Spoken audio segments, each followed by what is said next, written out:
Hello, everybody. Hello, it's so great to see you. I'm so glad so many of you are joining today to sing with us. We have 75 people popping into the room, and unfortunately, my Wi Fi is very sluggish. So you're popping into the room at a snail's pace. So I will start saying the hellos and hope that this works. I'm so happy to see you all. Welcome, everybody, to today's Daily Antidote of Song. That's a hello to everybody out there on Facebook Live, and thanks for being here, and a hello to the folks in the room. Hi, Sandy, nice to see you. Hi, Becky in Vancouver, and Doug in Vermont, and Sheila in Florida, and Karen in Arizona, and Deborah, hello, nice to see you. Reggie, can you give me a thumbs up if I'm coming through? You Great. are. All right, I'm so happy to see that. Arlene in California, hello. And Dick and Kathy from Getting Higher Choir in Victoria, nice to see you. Susan in Ohio. Dennis from the Ubuntu Chorus Network, hello, nice to see you. Also Victoria, Vancouver. Hello, Sue in California. Jane in the UK. Doug in Vermont. Dion in Massachusetts. Luda in Victoria. David in upstate New York. Carolyn in Idaho. Hello, Lisa in Indiana. Hello, Nancy. Nice to see you today in Washington. Steve in Baltimore. Jenny, hello, nice to see you.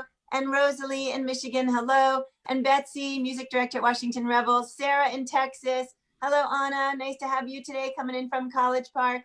And Susan in Seattle. Martha in Oregon. Bonnie in Idaho. Hello, Janice and Anne, hello, nice to see you. Hello, Tom in BC. Hello, Deli in Maryland. Hello, Storm in Massachusetts, and Dan in Virginia, and Sandy in Severna Park. Nancy in Vermont, Kathy in Virginia, hello. Kevin in New Hampshire, hello. Isabel in Florida, hello. Busy Graham, Carpe Diem Arts, hello. Janet in Massachusetts, hello. Barb in Kentucky, and Max in New Hampshire, and Terry, hello. Carol and Christiana, Greg Lewis, hello. Anna, hello. Jenny in Victoria, and let's see, other folks popping in, Annette, and oh, my computer is so slow today. This is terrible. Jenny and Suzanne and Valerie and Beryl and Sandy and anybody I missed, I'm so sorry, and I hope I'll get to say goodbye to you on the goodbye end of things today.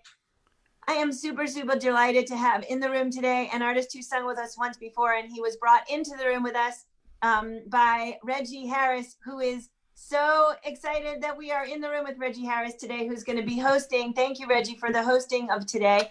Quick notes, the lyrics are in the chat. The donate link is in the chat. My email is in the chat.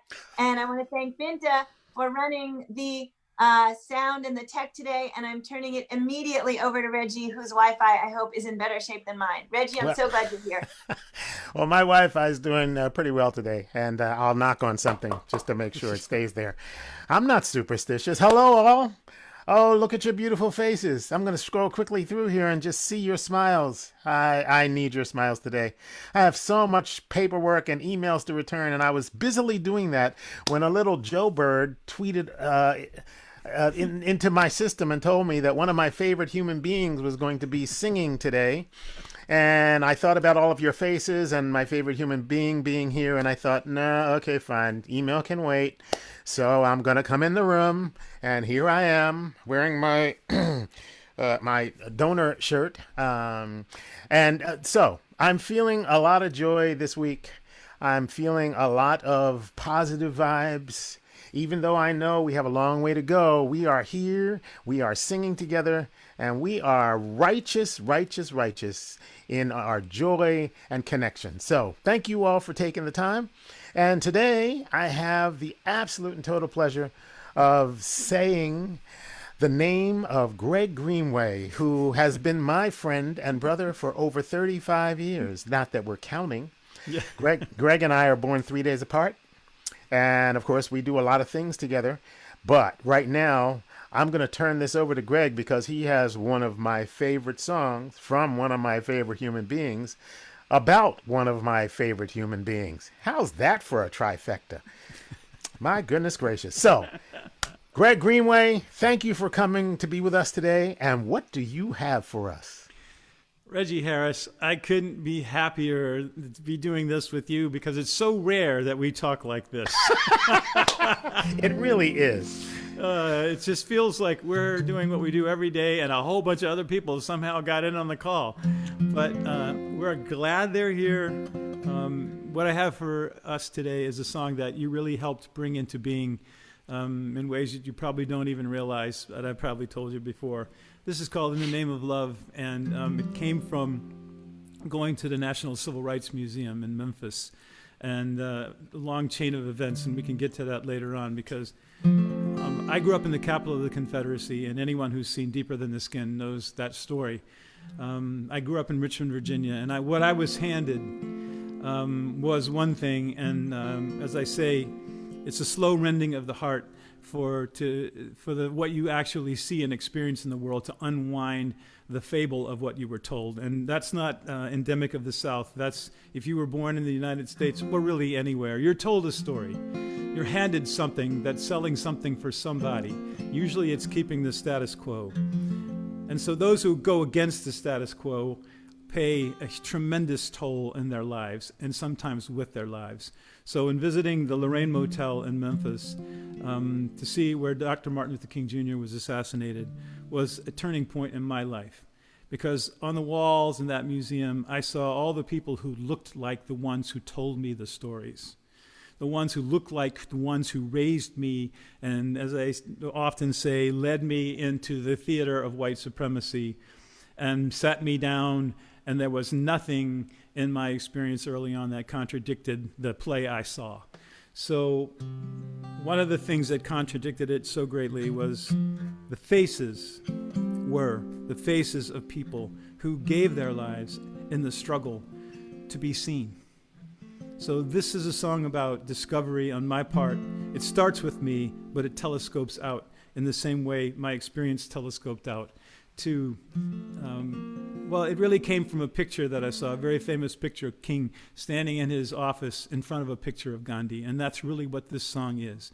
So there are two choruses, so we have to work hard today to sing with me. You have to wait for it, okay? The big release at the end, the big high F note comes on a part that came into my day that day from the U2 song Pride in the Name of Love. In the name of love. And instead of what more, I say one more in the name of love. In the name of love. One more in the name of love. So that's the payoff. The getting there is I sing, we see so far, and then you, the chorus, go, in the name of love, we are standing on, in the name of love, the shoulders of giants, one more, in the name of love. I'll do it again. In the name of love.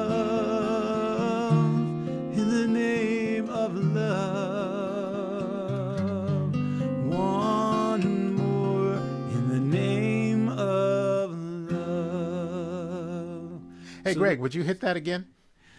Okay, so the key is, the first time we go through it, I say, we see so far in the name of love, we are standing on, in the name of love, the shoulders of giants, one more in the name of love.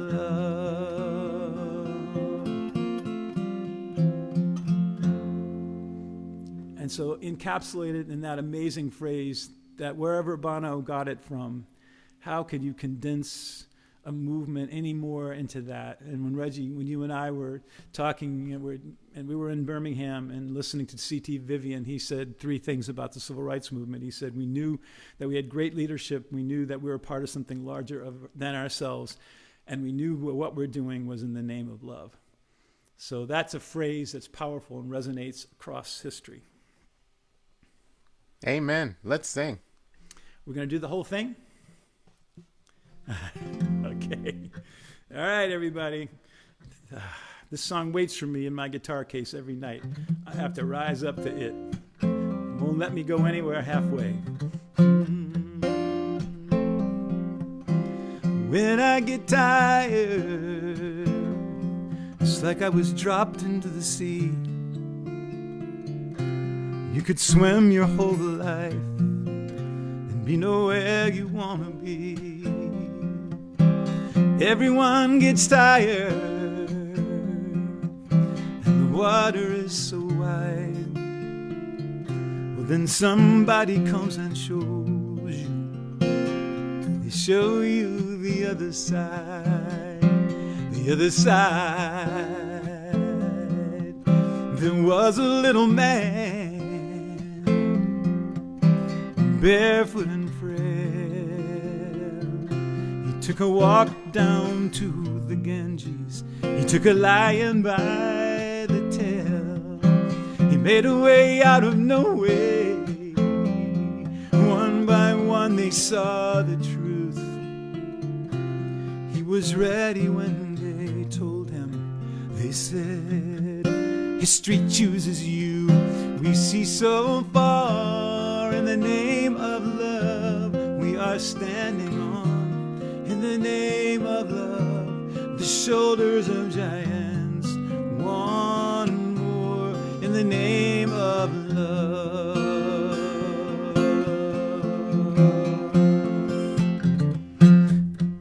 And then there was another lion in a lamb. He walked into the heart of darkness, into the streets of Birmingham. He made a way out of no way. One by one we saw the truth.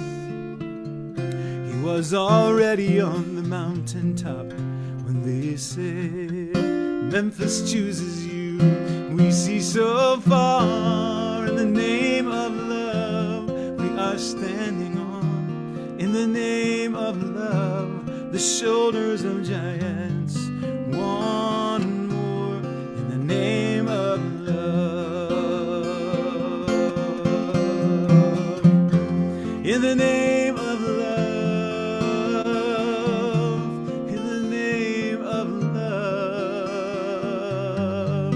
One more in the name of love.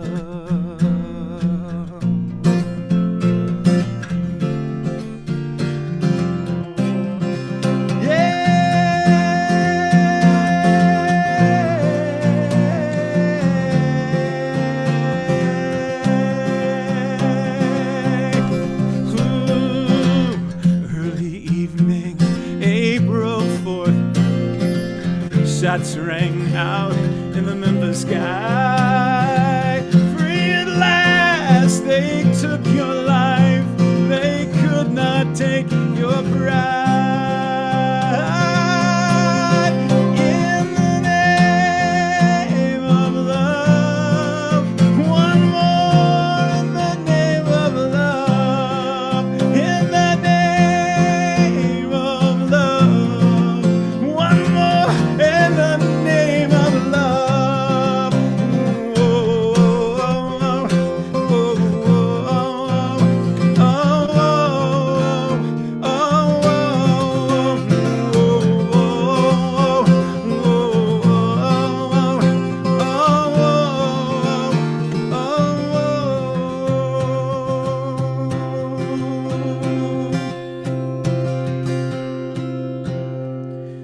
So make a way out of no way.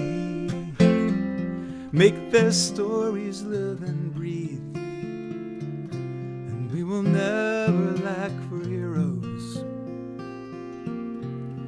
in our darkest hour of need. In the name of love. In the name of love. One more in the name of love.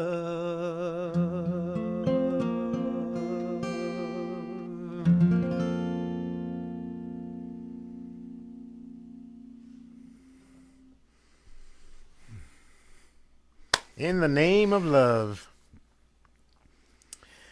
Well, I tell you, when we gathered in 2015 in Birmingham and C.T. Vivian came in the room, I just remember, whenever you meet people of that stature, you realize, of course, that they're just a human being. I don't say just a human being, but they're a human being like all of us, who has been thrust into some situation and has made a choice that has raised them up. And I remember him entering that room at the Marching in the Arc of Justice conference, and he was so effusively beautiful with the joy on his face. It just seemed like, I mean, there were a lot of things going on. It was the 50th anniversary of the Bloody Sunday and the remembrance, and we were going to march across the bridge on Sunday. But that man, with all the attention being paid to him, was so present in the room. And the thing that was present was love. Yes. Yeah. May I use an English lit major word here? He was effulgent with light. Oh, God. He beamed humanity, and when I got to shake his hand, and I felt like it wouldn't be like what it must be like to meet Nelson Mandela, because I looked in his eyes and there was no bitterness. Like you said, he was right there present. And when I told him what an honor it was to meet him, he turned it right around on me. He said, "Hey, it's an honor to hear you sing, young man." It just made it so personal. It took me suddenly out of a history book right into this moment. And wow. That song has been such a powerful song, and I've been really privileged and honored to sing it so many times over the years. But, you know, with the frame of that song in our present landscape, you want to talk a little bit about what you're thinking about where we are? And, you know, over the last week with the inauguration and the week before with the insurrection, and there's probably another I word out there somewhere that I'm not thinking about. So what's coming up for you right now? Well, I read a book, I think probably right about the Trump election, which has really resonated with me. And I watched, again, a 40-minute talk by Carol Anderson, the writer of it, called White Rage. And it's a really remarkable book based around 5 incidents in U.S. history that talks about black progress and white rage. And so it's just incredibly prophetic about what happened on January 6th. That any time that there is black progress, and usually it's black progress, you know, intellectually, socially, you know, the traditional ways of advancement in society, that's when it's responded against the most. And generally speaking, when you have an election where clearly in the eyes of white supremacists, black people voted Joe Biden into office. Black women had so much to do with Joe Biden in being in office. And that is an affront, maybe not right in the tip of their cerebellum there, if they have access to it, but it is an underlying principle of all of this to me. Trumpism can't exist without either elitism or racism, and usually those two go hand in hand. And so the idea that there's this tremendous white backlash, first of all, to the election of Obama, which brought us Trump, because the idea, the words, "make America great again," what does that mean? That's just a racist statement right there. And of course, during his campaign, he says, "we're going to take our country back." Well, what does that mean? You know, and I can't remember who I heard say that this last night, who said, "We don't want to take," no, it was Carol Anderson. She said, "We don't want to take the country back. We want to take it forward." Yeah. Well, we've been gathering here. That's a beautiful name. We've been gathering here for a long, long time and singing. And I know that you know, certainly as the civil rights movement was fueled by song and people persevere through song. And I think your song in so many ways picks up that connection between what King learned from Gandhi. And of course, there were others in the movement who were really sort of centered in that song, the frame of song. I've watched our community here just continue to grow and become more familiar with each other. We are from so many places, spreading the power of song. How are you feeling about your mission as a musician right now to sort of ride out on the wave of this new change, the opportunity for change? You mean all these Johnny-come-latelys signing in now? No, it feels like, how long, Reg, have we sung these songs? And it just seemed like nobody wanted to listen. You know, it just felt like America was, you know, not to throw any aspersions on this, but America was at lunch, America was they were somewhere else. The reality of all of America was escaping the great mass of white people, who were in this just dream, kind of, television dream of what's going on, when all around us and the edges of white society is incredible suffering. And we talk about this all the time, and I don't use this word, but this is a word that you hear all the time, the word oppression. Oppression, when you say that word to most white people, it takes them 30 seconds to figure out what you're talking about, because they've never experienced it, and it's just a buzzword to a lot of white supremacist people. Oppression is the word that black people use, to just generalize something that doesn't exist in the white world. They don't experience oppression in the way that's any way relevant to their life. So the fact that people watched a human being's life being taken over a span of 8 minutes and however many seconds, that a white man stood there with an expressionless, or knelt with an expressionless face on the life of a black human being, while people around of all colors were going, let him breathe, and that something inside of him had cut the connection between that man's life and his own humanity. I wrote a song a long time ago called Ghost Dance, where I introduced the same concept, where it showed a pony soldier, looking over the bodies at Wounded Knee, and somewhere inside him were the words that divided his heart from his gun. And somewhere inside that police officer was the word other. And you see it so much. And how can you have laws like stand your ground and these things that are just so inherently racist and so inherently dehumanizing? And taking the humanity away from somebody. We have lost our responsibility as a society. We have lost the social contract, and we have gone into this solipsism of personal gain. And that's the lunch America has been on to me. It's just been about, I, me, mine, and we don't live in a society where I have to do anything for anybody else. What was the name of the book again? White Rage. White Rage, and that's Carol author Anderson. Carol Great. Anderson. She's a professor at Emory. I think she still is, and she has numerous presentations on YouTube, and she's phenomenal. Well, we actually, around the time of George Floyd, we were here singing, and we actually took the one day 8 minutes and 46 seconds to lean into that. But as we know, song has the ability to reach that place in the heart where people need to be touched to change. And we certainly see enough examples of people shutting themselves off. But I think one of the things that I love about the music that you write is that it really captures and touches the core of that humanity and lifts us up to a place where, because, as you say, when you get tired, I loved when I first heard you to sing those words. And for me, it took me back into my community when people said, we're creating a way out of no way. And that's what I've loved to sing, because that's what we're doing. That's what we're doing through song. We're creating a way out of no way, because in our own minds, we know that we can't battle this intellectually.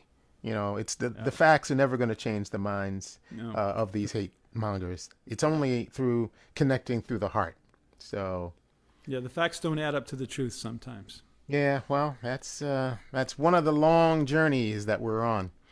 I want to invite you to, we didn't get to sing that chorus enough, as you know, because it doesn't happen enough. So I want to revisit and get a chance to kind of sit in that. So actually, why don't we do this? Why don't we sing the "In the Name of Love" part and then go right into the last chorus? And I'll sing it 2 or 3 times if you want. I'm thinking 3 or 4 times actually. Okay, all right. I'm good with that. All right. So I'm gonna sing the "We See So Far in the Name of Love." That part, okay? We see so far in the name of love. We are standing on in the name of love. The shoulders of giants. One more in the name of love. Again. In the name of love,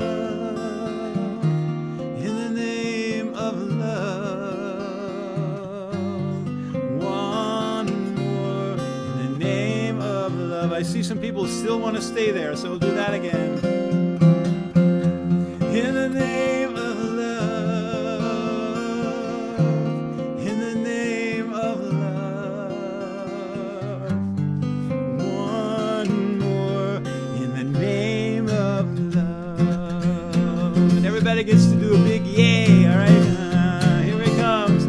Oh, hey.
Yeah. Exactly. I had to do that at that point in the song to just let it out, you know. Well, that's one of the release points that we get, and thank you so much today for sharing this song of power and beauty and grace. And I'm gonna ask everybody to give a little bit of shout out to Greg here for coming and bringing the power. Letting the power pass through me, man. That's what I'm doing. Yeah, that's what we do. Well, thank you, Greg, for being what you are in the world. And thank all of you for rising up at a time when our nation really needs the continuance. You know, we see people snipping away, trying to stop the progress. But we ain't about that. We are going to just keep on keeping on and keep on singing. And I have a line in my song that says, when the haters show up, I just sing my song. So that's my credo for the week. And you got my blood flowing today, so I can go back and do some emails. So thank you, Reggie. Love you, man. Oh, always. Do we still have Joe in here? I am here. Can There you guys you all are. hear me? Yay. Yes, we Oh, can. good. So, yeah, thank you, Greg, so much for that. And thank you, Reggie, for being here with us. And I don't know how the rest of you feel, but I always love hearing when artists tell us that it's like they're having their own thing, whether we were here or not, getting their own little. I just think that's so much fun to know that we get to be a part of something, the inside of relationships that it's one of the weird things this pandemic has brought us, is that amazing opportunity to do that. And I love every minute of it. So thank you guys for sharing your friendship here in this room with us, as well as your music. And I always love seeing both of you. And Greg, all of your words were amazing. It made me think a lot about the conversations that we've been having in the anti-racist discussion group that Dan Zanes runs, the Constructive White Conversations. Lots of deep talk. And as everybody in the room knows, and I guess actually for anybody who's new, we are meeting, anyone in this community who wishes, are meeting at Dan Zanes' Constructive White Conversation on Wednesday at 7 p.m. Hope you guys can join me and others there that night. We're looking forward to that opportunity to have a different way. The singing way is beautiful and the talking way is beautiful, and it's great to have a place for both. So I'm going to say goodbye. Oh, yeah. So just make sure that you save the chat, because I'd love to read the chat and see what people were saying so that I have an idea of how they responded. Absolutely. I will send you the chat when I get out of here. And I was reading it and it was really great. There is definitely a Zoom thing going on today. I've actually heard from folks in the room who have been having trouble all day. I've been hearing from Nico and his friends at school. There's just sort of something going on larger scale. So I saw somebody said they weren't able to chat to the group. And if that is, or to other people, I'm sorry about all of that. And hopefully tomorrow we'll be back up and running normally. And if there were any chats you wanted to put in and couldn't, you can email them to me and we can forward them all to Greg. And thank you again to everybody for being here. I'm going to say goodbye to the folks on Facebook, and I hope you'll come sing with us tomorrow.